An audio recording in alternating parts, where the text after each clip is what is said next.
एक लहान मुलगा ज्याला शाळेच्या वर्गात बसू दिलं नाही, पाणी प्यायला सुद्धा त्याला दुसऱ्याच्या हातावर अवलंबून राहावं लागायचं। पण तोच मुलगा पुढे जाऊन असा कायदा बनवतो ज्यामुळे संपूर्ण देशाला समान हक्क मिळतात।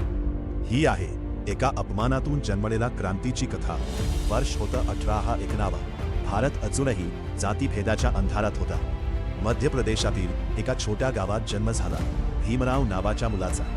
Doctor B.R. आंबेडकर शाळेत पहिल्याच दिवशी त्याला वर्गाच्या बाहेर बसायला सांगितलं गेलं, कारण तो अस्पृश्य होता। त्याच्या वहीनं पुस्तकांना कोणी हात लावायला तयार नव्हता। पण भीमराव थांबला नाही। त्याला माहिती होतं शिक्षणच त्याचा एकमेव मार्ग आहे।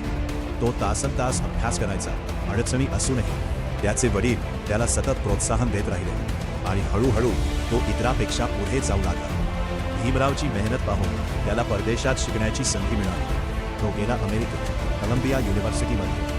तिथे त्याला पहिल्यांदाच जाणवलं की माणूस म्हणून जगणं म्हणजे काय, फक्त ज्ञान आणि संधी। परत भारतात आल्यानंतर त्याने ठरवलं आता बदल घडवायचा।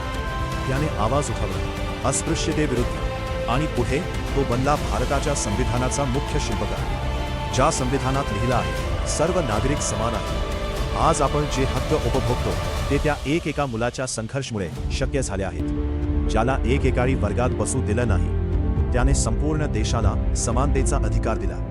म्हणून लक्षात ठेवा, कोणालाही कमी समजू नका, कारण इतिहास घडवणारे लोक सुरुवातीला दुर्लक्षितच असतात।